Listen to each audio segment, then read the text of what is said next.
कहीं के हैं न मुसलमान कहीं के हैं, दोनों यही रहेंगे, दोनों यही के हैं। ये हिंदुस्तान तुम्हारे बाप की जागीर नहीं है, ये हिंदुस्तान सबका है। झूठ फरेब इस जमाने में रह गए, हम दोस्ती का फर्ज निभाने में रह गए। दोस्त ने चढ़ के मेरा घर जला दिया, हम सब मिलकर अपना घर बचाने में रह गए। राजा साहब, ये प्रजा आपसे सुनना चाह रही है कि बहन बेटियों का सम्मान कब सुरक्षित होगा। जुल्म सितम की आग बुझाने की बात कर, ऐ दिल तू आज दिल को दिल से मिलाने की बात कर। फैलेगी रोशनी तेरी कुर्बो जवार में, शम्बे वफा जहां में जलाने की बात कर। महिलाओं की इज्जत जो है नीलाम हो रही है मणिपुर के अंदर। अब बादशाह 90 दिन तक बोल नहीं रहा है, 90 दिन तक बादशाह चुप्पी साधे है। तब मैंने आजमगढ़ के धरती से नारा दिया, क्यों कि ये लोकतंत्र यही दे रहे हैं और लोकतंत्र की रक्षा यही कर रहे हैं। ये लिमिटेड कंपनियां चला रहे हैं लोग, तो लिमिटेड कंपनी हिंदुस्तान में चलेगी नहीं, क्योंकि हिंदुस्तान जितना पिछड़ों का है, उतना दलित का है, उतना सामान्य बिरादरी का है, उतना पादरियों का है, उतना जैनियों का है, उतना बैधुष्यों का है। यह हिंदुस्तान तुम्हारे बाप की जागीर नहीं है, यह हिंदुस्तान सबका है। हिंदू कहीं के हैं न मुसलमान कहीं के हैं, दोनों यही रहेंगे, दोनों यही के हैं। तो हिंदुस्तान को बांटो मत। इस पे इंसाफ के लिए मैडम मैं चलता रहूंगा, और जब तक इंसाफ नहीं मिलेगा आजाद भारत में आजाद नेता की आवाज चलती रहेगी। इसके लिए आपका भी सहयोग चाहिए। क्यों कि कुछ मीडिया के लोग एक बात कह रहे हैं कि जो तुझे पसंद हो बात कहेंगे।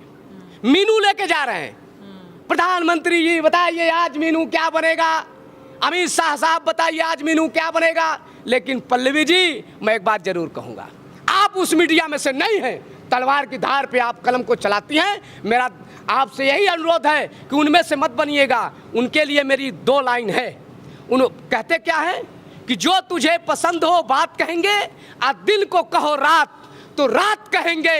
मैं ऐसे मीडिया के साथियों से कहता हूं कि आओ पल्लवी के साथ, आंख में आंख डालो, हाथ में हाथ डालो, और आगे आने वाले मुस्तकबिल के लिए, आने वाले फ्यूचर के लिए पल्लवी की जैसी कलम को आप भी जो है शर्मसार होने से बचाओ। तब जाके हिंदुस्तान मजबूत होगा।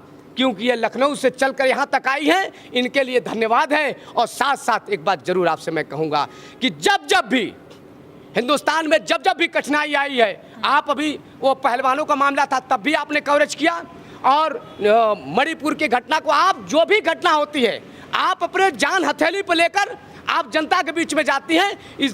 आप ये जहाँ पे कहते हैं लोग कि महिला सशक्तिकरण की बात करती हैं, आप बताइए महिलाओं की इज्जत जो है नीलाम हो रही है मणिपुर के अंदर। आप बादशाह 90 दिन तक बोल नहीं रहा है, 90 दिन तक बादशाह चुप्पी साधे है।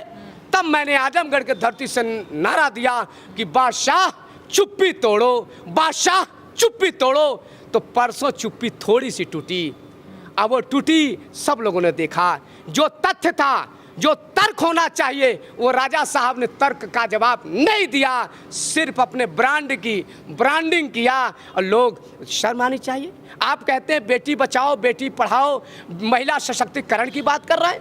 एक तरफ बेटी अपने शरीर को अपने हाथ से एक तरफ ढक रही है, एक तरफ पत्थर का सामना कर रही है। और मणिपुर की घटना आपने जब देखा कि देश शर्मसार हो रहा है, आपने जो है सोशल मीडिया से उस वीडियो को आपने डिलीट करवाने का काम किया। तो एक मान लेना, बहन बेटियों का अपमान जब जब भी करोगे तो आजाद भारत में आजाद जैसा कोई फकीर आपको मिलता रहेगा। आपने कहा था कि मैं फकीर हूं, झोला लूंगा चला जाऊंगा। मैं वो झोला ढूंढ रहा हूं, उन गलियों में ढूंढ रहा हूं कि जिस गली से आपको जाने का रास्ता मिल जाए। राजा साहब, इन गरीबों को मत इतना सताओ। गरीबी एक हिस्से में नहीं है। गरीबी से आप बोले थे कि मैं भी गरीबी से आया हूं। गरीबों का सम्मान करो और चलो जुल्म सितम की आग बुझाने की बात कर। ऐ दिल तू आज दिल को दिल से मिलाने की बात कर। फैलेगी रोशनी तेरी कुर्बो जवार में, शम्बे वफा जहां में जलाने की बात कर। राजा साहब, ये प्रजा आपसे सुनना चाह रही है कि बहन बेटियों का सम्मान कब सुरक्षित होगा।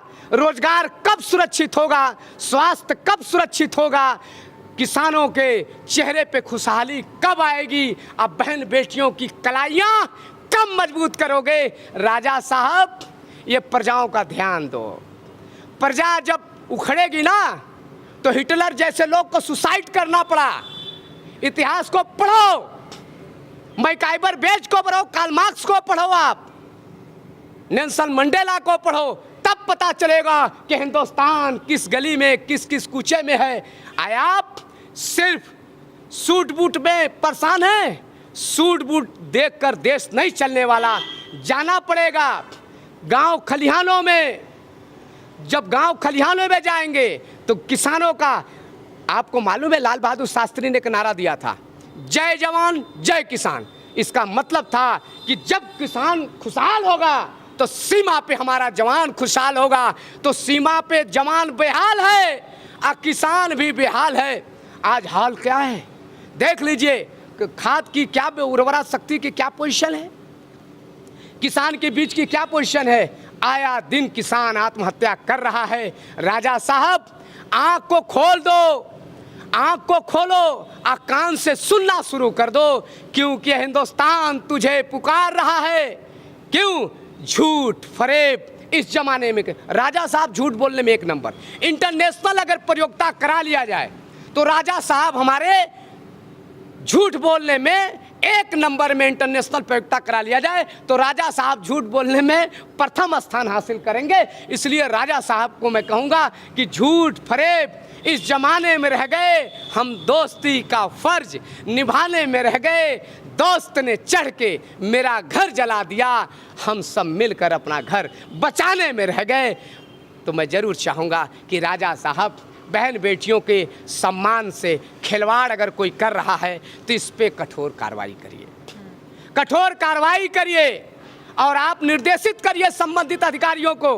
नहीं तो बहन बेटियों की कलाइयाँ जब जब कमज़ोर पड़ी है, बहन बेटियों का सम्मान जब जब चीरहरण हुआ है तो पता कर लेना वो राजशाही व्यवस्था रही हो और चाहे तुम्हारी व्यवस्था हो, ये जान लेना कि बहनों का आंसू कभी बाएं नहीं जाएगा। और जब बहन भाइयों को ललकारेगी ना तो राजा साहब बहनों की ताकत और भाइयों की ताकत जब एक जगह होगी तो आप जैसे लोगों को जाना पड़ेगा गुजरात के धरती पर।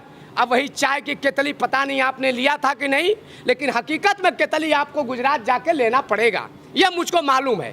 देश की अगर बहनें अगर तैयार हो गई तो 100% आपको केतली जो है गांव में लेना पड़ेगा और फिर वही चाय की दुकान पे जाना पड़ेगा।